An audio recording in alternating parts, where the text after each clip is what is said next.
સરકારે જાહેરાત કરી અને એ ગ્રીન કોરિડોર આપણા વિસ્તારના સાગબારા તાલુકાના પાટલામો, ટાવલ, ભાટી, ગોનાબા, દતવાડા, રોજદેવ, સીમામલી, ચિત્રાકેવડી, કોડબા, અમિયાર, પાડા, ગોળદા, દેવમુગરા, નાલાકુંડ અને ડેડિયાપાડાના દાંડાવાડી, મોરજોડી, માથાવલી, ડાબકા, પીપલોદ, વાઘુમર, પાનખલા, માથાસર અને સાંકડી સહિત ગરુડેશ્વરના પણ 5 ગામો આવે છે. મોખડી, ઝરવાણી, ધીરખાડી, થવડિયા અને ગોરા. તો આટલા ગામોમાંથી જે ગ્રીન કોરિડોર પસાર થવાનો છે, ગ્રીન કોરિડોર એટલે કોઈ નાનો રસ્તો નથી, મોટો રોડ છે. એના માટે સેન્ટરમાંથી ગઈકાલે અમારી મીટિંગ હતી, ત્યાં જે ચર્ચા થઈ એ પ્રમાણે કે સેન્ટરમાંથી 30 મીટર બંને બાજુનું જમીન સંપાદન આમાં થશે. તો કોઈની 1 એકડ હોય, 2 એકડ હોય ને વચ્ચેથી રસ્તો જતો હોય તો એની તો 1 એકડ 2 એકડ તો એમાં જ પૂરી થઈ જાય છે. તો ગ્રીન કોરિડોર આ અભયારણ્ય વિસ્તારમાં સરકારને લાવવા માટે શું જરૂર પડી? આદિવાસીઓ તો અહીંયા આદિ અનાદિ કાળથી રહી છે. વિકાસ માટે બધાને જ અપેક્ષા હોય કે વિકાસ બધાનો થવો જોઈએ, પણ પર્યાવરણના ભોગે, આદિવાસીઓના ભોગે ક્યાં સુધી વિકાસ? સાચી વાત છે ને? આપણા રોડ રસ્તા છે, આપણી પાસે એટલી બધા પર એટલી બધી કોઈ મોટી ગાડીઓ નથી, કોઈની પાસે હાઈવા નથી કે કોઈ એટલા વાહનો છે નથી. જે ગાડીઓ છે રસ્તા જાય છે, જે છે રસ્તાને બનાવવાના ઠેકાણા નથી અને ગ્રીન કોરિડોર લાવવાની વાતો છે. અગાઉ પણ અમે આ ગ્રીન કોરિડોર માટે જ્યારે ગ્રામ સભાની સહમતિ લેવા માટે ખાસ ગ્રામ સભાઓ બોલાવવામાં આવી. સાંભળજો મિત્રો, ગ્રામ સભાનો ઠરાવ કેમ જરૂરી છે? 1996માં પેસા એક્ટ બન્યો. દિલીપસિંહ ભુરિયાની આગેવાનીમાં એક કમિટી નક્કી થઈ. એ કમિટીએ રિપોર્ટ આપ્યો અને રિપોર્ટના આધારે કેન્દ્ર સરકાર દ્વારા 1996માં એક પેસા એક્ટ બન્યો. અનુસૂચિ 5 વિસ્તાર, જે આપણો વિસ્તાર છે, એમાં આવતા ગામોમાં કોઈ પણ પ્રોજેક્ટ આવવાનો હોય, કોઈ જમીન લેવાની હોય કે લે વેચાણ કરવું હોય, કોરી નાખવી હોય, કરસર નાખવું હોય કે કોઈ પણ પંપ નાખવો હોય, હોટલ ખોલવી હોય, કોઈ પણ કરવું હોય તો પેસા એક્ટમાં ગ્રામ સભાને પરવાનગી લીધા વગર કોઈ પણ વ્યક્તિ અહીંયા જમીનમાં કોઈ પણ જાતનો પ્રોજેક્ટ નાખી શકતો નથી. આજે પેસા એક્ટ આપણે ત્યાં લાગુ છે એટલા માટે આ લોકો ગ્રામ સભામાં ઠરાવો લેવા માટે આવે છે. બાકી આ લોકો તમને ને અમને કોઈ દિવસે પૂછવા ના આવે, બારોબાર પ્રોજેક્ટ લાવીને મૂકી દે. તો આ પેસા એક્ટનો પાવર છે. એ પેસા એક્ટ વિશે તમામ આગેવાનોને બધાને માહિતી હોવી જોઈએ. અમે અવારનવાર પેસા એક્ટની વાત કરીએ છીએ, તમને પણ ખબર હોવી જોઈએ. આજે આ ગ્રીન કોરિડોરનો અગાઉ પણ અમે આપણા વિસ્તારના સરપંચોએ નામંજૂર, અમને આ ગ્રીન કોરિડોર મંજૂર નથી એ પ્રકારની તમામ ગ્રામ સભાઓના આપણે 2 વાર ઠરાવો આપ્યા છે. છતાં ત્રીજી વાર સરકાર દ્વારા ફરી ખાસ ગ્રામ સભાઓ હમણાં 16 તારીખ, 17 તારીખ અને 18 તારીખે બોલાવવામાં આવી અને ફરી ગ્રામ સભાઓમાં કહેવામાં આવ્યું કે તમારો વિકાસ થશે, અહીંયા તમને હોમસ્ટે મળશે, તમારી હોટલો મોટલો હશે. આમાંથી કેટલા લોકો કેપેબલ છે કે તમારી હોટલો અહીંયા ચાલુ કરશો? હોટલો ચાલુ કરવા માટે કેપેસિટી છે આપણી? પંપ ચાલુ કરવા માટે કેપેસિટી છે આપણી? એટલે આપણને આ ગ્રામ સભાઓમાં એવું કીધું કે ભાઈ રોડની આજુબાજુ તમારી હોટલો મોટી મોટી ચાલશે, હોમસ્ટે ચાલશે, તમારી આદિવાસી વાનગીઓની તમારી દુકાનો ચાલશે, પંપ ચાલશે, ગેસની આવશે. ભાઈ અમને કોઈ જરૂર નથી. હું અભિનંદન આપું છું તમામ સરપંચોને, એમના માટે જોરદાર એકવાર તાળીઓ પાડતો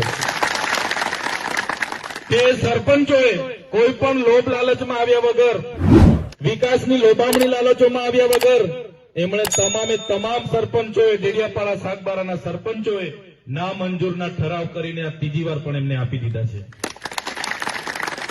તો સાથીઓ, નામંજૂરનો ઠરાવ આપી દેવાથી આ લડત પૂરી નથી થઈ જતી, આ પ્રોજેક્ટ રદ નથી થતો. અને જેટલા લોકોની જમીનો જાય છે, સર્વે નંબર, એમની કેટલા ગુંઠા, કેટલા હેક્ટર જમીન જાય છે, બધી વિગતો મારી પાસે છે. તો જેમની જમીન જાય છે એટલા લોકો વિરોધમાં આવશે.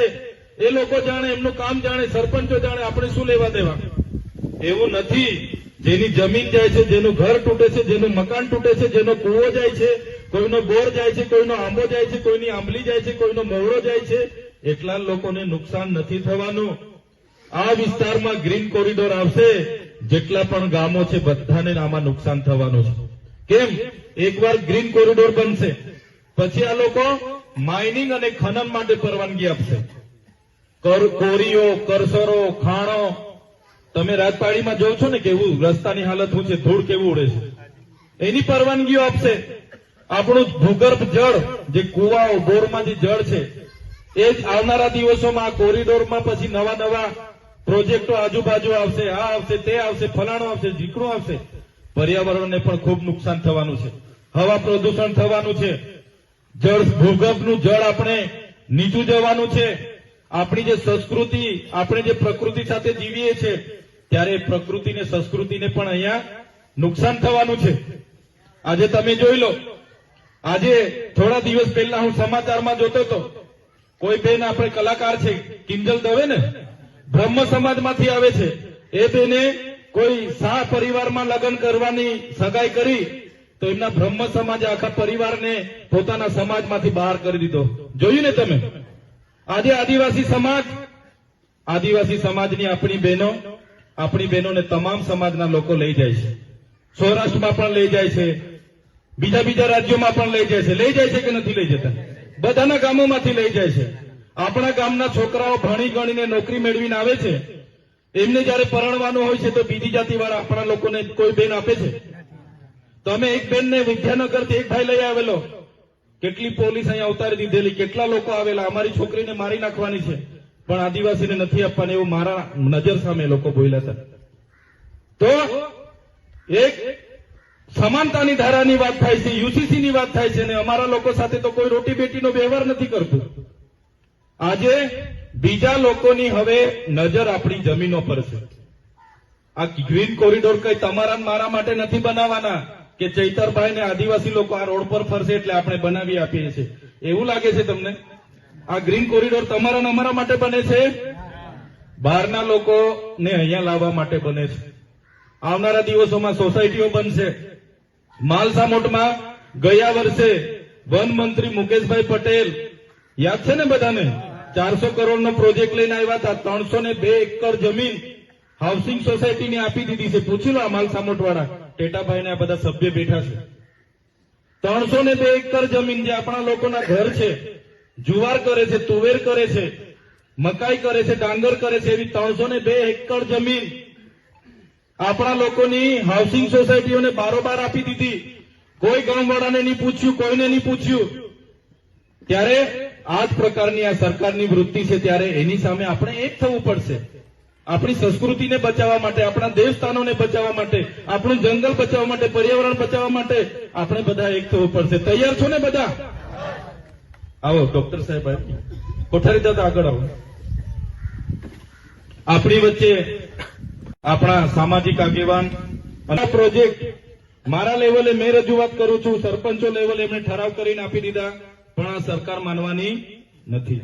એને આપણે બધાએ ભેગા થઈને મોટી સંખ્યામાં એક દિવસે, વધારે દિવસો આપણી પાસે નથી, આ લોકો કામ ચાલુ કરવાના છે.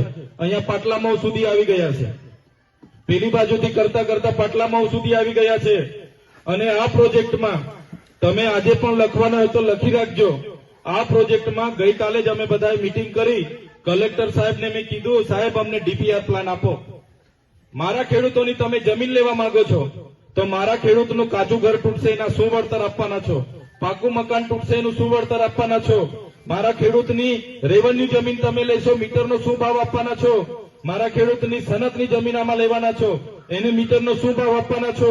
મારા ખેડૂતનો આંબો આમાં જવાનો છે, હાથ તૂટવાનો છે. મારા ખેડૂતની આ પ્રોજેક્ટમાં મારા ખેડૂતનો બોર આવી જશે, રસ્તામાં કૂવો આવી જશે, શું વળતર આપવાના છો? સરકાર પાસે કોઈ વળતરની જોગવાઈ નથી. મફતના ભાવે લેવાના ધંધા છે. તમે બધા સહમત છો? આપવા માંગો છો? મફતના ભાવે આપવા માંગો છો? એટલે વિકાસ સાથે આપણને વાંધો નથી, આપણો બધાનો જ વિકાસ થવો જોઈએ, પણ આપણને શું જોઈએ છે એ સરકારે આપવું જોઈએ. આપણને બિનજરૂરી સામાન અહીંયા આપવાની વાત છે. અને પર્યાવરણના વિનાશ, આદિવાસીઓના ભોગે વિકાસ આપણને જોઈતો નથી. ત્યારે સરપંચો એમની જગ્યાએ એમના ઠરાવો લખીને આપ્યા છે, એમને અભિનંદન આપું છું. પણ જેટલા ખેડૂતોની જમીન જાય છે એટલા ખેડૂતો નહીં, પણ જેટલા ગામો છે બધા જ ગામના લોકોએ આવતીકાલે જ પ્રાંત અધિકારીની કચેરી ડેડિયાપાડા પહોંચવાનું છે અને આ પ્રોજેક્ટ રદ કરવા માટેની તમારી માંગ તમારે બુલંદ કરી દેવાની છે. આવતીકાલે જ, વાર નહીં ને વાયદો નહીં, આવતીકાલે જ નાયબ કલેક્ટર શ્રી, જમીન સંપાદન અધિકારી શ્રી, પ્રાંત અધિકારી શ્રી ડેડિયાપાડા જઈને આવેદન આપી દો. બધા કહી દો કે ભાઈ અમને વિકાસના પ્રોજેક્ટથી દાજ લાગે છે. દાજી જઈએ છે ને આપણે, કેવડિયા વાળા દાજી ગયા ખબર છે ને. વિકાસનું નામ આવે એટલે પહેલા તો આપણે દાજી જઈએ છે, એટલે અમે વિકાસથી દાજી ગયેલા છે. તમારો આ ગ્રીન કોરિડોર અમારા ગામોમાં જોઈતો નથી. કાલે બધા તૈયાર છો ને? એક દિવસ બધા ફાળવીને આ જેટલા પણ ગામો આમાં સંપાદિત જમીન થવાના છે એમના માટે માત્ર એકલા ખેડૂતો જેની જમીન જાય છે જ નહીં, આપણે બધાએ આવતીકાલે પ્રાંત અધિકારીની કચેરીમાં સવારે 11 વાગે ઉપસ્થિત થઈને સહી, બધાએ આવેદન તૈયાર કરીને સહી કરીને 12 વાગે આપણે કલેક્ટર શ્રીને આવેદન પત્ર ડેડિયાપાડા આપી રાજ્ય સરકારને એમના મારફતે પહોંચાડી અને આ પ્રોજેક્ટનો સખત શબ્દમાં આપણે આવતીકાલે વિરોધ નોંધાવવાનો છે. તૈયાર છો બધા? એટલે આવતીકાલે 11 વાગે આપણે ડેડિયાપાડા મળીશું. સાથીઓ, પ્રોજેક્ટો આ વિસ્તારમાં લાવવા માટેની શું જરૂર પડી? આપણે એક નાનો રોડ બનાવીએ ત્યારે ફોરેસ્ટ વાળા એ રોડ બંધ કરાવી દે છે. આજે મોસદાથી ડુમખલ જતો રોડ, આજે પરિસ્થિતિ બહુ ખરાબ. અમે જિલ્લા સંકલનમાં ગઈકાલે મીટિંગમાં બેઠા તો જિલ્લા સંકલનમાં અમે માહિતી માંગી કે મેં કીધું મારા ગામ ડેડિયાપાડામાં મારો મત વિસ્તાર છે, ત્યાં વડાપ્રધાન શ્રી પોતાનો કાર્યક્રમ કર્યો, કયા વિભાગે કેટલો ખર્ચો કર્યો મને જરા માહિતી આપો. તો એમણે એક એક કચેરીઓના ટોટલ ખર્ચાઓ મને આપ્યા છે. એક એક કચેરીઓના ટોટલ ખર્ચાઓ કરોડોમાં ખર્ચાઓ છે.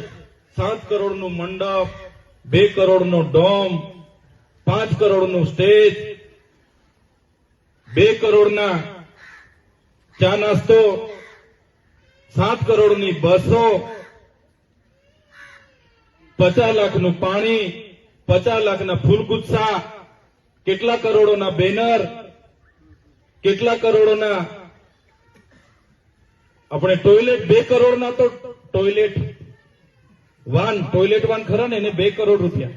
અહીંની બધી હોટલોમાં લાખો રૂપિયા બિલો ચૂકવ્યા છે. બધી હોટલ, રાજપીપળા, કેવડિયા, નેત્રંગની મહિન્દ્રા ક્લબમાં 18 લાખ રૂપિયા ચૂકવ્યા ને એક એક અધિકારીએ એક ટાઈમ ખાવા માટે એક ડીશના 3000 રૂપિયા. સવારે ચાના અલગ, બપોરના લંચના અલગ ને ડિનરના અલગ. એક એક જણે 8,000 નું ખાધું એક એક દિવસ. 3,000 ની ડીશ. અહીંયા આપણા છોકરાઓ, અહીંયા ગોળદા આશ્રમ શાળા છે ને, એવી આશ્રમ શાળામાં આપણા છોકરાઓ ભણે છે. એનું મહિનાનું ફૂડ બિલ કેટલું આવે ખબર છે તમને? 2100 રૂપિયા. 2100 રૂપિયામાં એને આખો મહિનો, એમાં એનું રૂમની લાઇટ આવી ગઈ, પંખો આવી ગયો, એનું પાણી આવી ગયું, એનો બિસ્તરો આવી ગયો. 2100 રૂપિયા મહિનો એટલે 70 રૂપિયા પર ડે પડે. 70 રૂપિયા પડે ને? 70 રૂપિયામાં એની લાઇટ આવી ગઈ, નાવાનું પાણી આવી ગયું, પીવાનું પાણી આવી ગયું, એમાં સવારનો નાસ્તો આવી ગયો, બપોરનું જમવાનું, સાંજનું બી જમવાનું એમાં જ આવી ગયું, એમાં ગાદલું આવી ગયું, પલંગ આવી ગયું, બધું જ 70 રૂપિયામાં. મહિનાના 2100 રૂપિયા, એમાં સાબુ ને કોપરેલ જે તે બધું જ આવી ગયું. અને પેલા લોકો એક ટાઈમના 3000 ની ડીશો અહીંયા ખાઈને ગયા, કરોડોમાં ખાઈને જતા રહ્યા. તો મારે કહેવાનું એવું, મારો એનો ફોન આવ્યો, સાહેબ સિકલ સેલના અમારી જે અમને સહાય મળતી હતી સિકલ સેલની મળતી નથી. મેં અધિકારીને ફોન કર્યો કે ભાઈ સિકલ સેલ જે અમારા બાળકો પીડાય છે ને એમાંથી કાઢવા માટે, લીલી શાકભાજી ખાવા માટે જે આદિજાતિમાંથી ગ્રાન્ટ મળે છે કેમ તમે આપતા નથી? માર્ચ મહિનાથી કેમ બંધ છે? એને મને કીધું સાહેબ ગ્રાન્ટ નથી. આપણા બાળકોની શિષ્યવૃત્તિ છેલ્લા 2 વર્ષથી બંધ છે. પેલા અધિકારીને મેં પૂછ્યું કે ભાઈ કેમ તમે શિષ્યવૃત્તિ નથી આપતા? ગ્રાન્ટ નથી. આદર્શ નિવાસી અને તમામ શાળાઓમાં છોકરાઓને 2 જોડી કપડા આપવાના, બૂટ આપવાની જોગવાઈ છે. એ ગયા વર્ષથી મળ્યા નથી. મેં પૂછ્યું કેમ આપતા નથી, તો ગ્રાન્ટ નથી. અને અહીંયા તમે 50-50 કરોડના પ્રોગ્રામો તાઇફા કરીને અમારો ગ્રાન્ટ વાપરીને જતા રહો. કઈ કેટલું વ્યાજબી છે આ પ્રોગ્રામ થયો? આટલા બધા આદિજાતિના ગ્રાન્ટના આપણા ગ્રાન્ટના પૈસા વાપરાયેલા છે. આ કોઈ નેતાના ઘરથી પૈસા નથી આવ્યા. એમાં હું તાળી પાડો છો ભાઈ? આપણા છોકરાઓના આંગણવાડીના બિલો મંજૂર નથી થતા, ગ્રાન્ટ નથી એના માટે, અને એ પૈસા અહીંયા તાઇફાઓમાં આ લોકો વાપરે છે. પહેલા વિકાસ પર્વ કર્યું 15 દિવસ, પછી વિકાસ મહોત્સવ કર્યો, રથ લઈને ફર્યા, બેસણામાં મીટિંગ કરી, મોસ્તામાં મીટિંગ કરી, ચિકતામાં મીટિંગ કરી, કેવડીમાં મીટિંગ કરી, સામરપાડામાં મીટિંગ કરી, સોલિયામાં મીટિંગ કરી. એ પૈસા કોના છે? એ આપણા બધાના ટેક્સના પૈસા છે. તમારા ને અમારા બાળકોના શિક્ષણ અને વિકાસના પૈસા ત્યાં વાપરે છે. હમણાં માર્ચ ઓફ યુનિટી કાઢી, એ મંડપના લાખો રૂપિયાના ખર્ચા, રથના ખર્ચા, એ કોના ગ્રાન્ટમાંથી? એ એમની પાર્ટીના ગ્રાન્ટમાંથી નથી. આપણી જે ગ્રાન્ટ જિલ્લાની આવે છે એમાંથી ખર્ચાઓ કરે છે. એમના બેનરો રસ્તે જોયા હશે. એમના નેતાઓના રજનીકાંત કરતા પણ હાઈફાઈ બેનરો લગાડેલા છે, જોયા ને? એ બેનરો એમના પૈસે નથી, આપણા જિલ્લામાં વિકાસના પૈસા આવે એ વાપરે છે આ લોકો. એટલે જાગવું પડશે. આ બધી જ બાબતોમાં આપણે જાગવું પડશે, જોવું પડશે. આપણા બાળકોના આજે બેસવા માટે શાળાના ઓરડાઓ નથી બની રહ્યા, આંગણવાડીના મકાન નથી બની રહ્યા. આજે આપણા જિલ્લામાં 12,333 બાળકો કુપોષણથી પીડાય છે. એમને કુપોષણમાંથી બહાર કાઢવા માટે ફૂડ બિલ માટે ગ્રાન્ટ નથી, ના પાડે છે. અને આવા તાઇફાઓમાં કરોડો રૂપિયા આ લોકો વાપરે છે. અરે ભાઈ, બિરસા મુંડાની જન્મ જયંતિ તો આપણે પણ ઉજવવી કે નથી ઉજવવી? તમારે બિરસા મુંડાની જન્મ જયંતિ ઉજવવાની હતી, અમે પણ ઉજવવી છે. અમે પણ બધા આદિવાસીઓ ભેગા થઈ નેત્રંગમાં ઉજવવી કે નથી ઉજવવી? આપણે નથી કોઈ કચેરીમાં ખર્ચો પાડ્યો, 1 રૂપિયાનો ખર્ચો કોઈ કચેરી પાસેથી આપણે નથી લીધો. કોઈ લીધો? તમે ભાડું કોઈ કચેરી પરથી ભાડું લીધું? અને એમના તાઇફાઓ બધા એમને એક હોટલો મોટલો, આ તે બધું કરોડો રૂપિયા આપણા જિલ્લાના વિકાસના તાઇફામાં પૂરા કરી દીધા. એક વાત હતી, એ બધા આપણે જાગવું પડશે.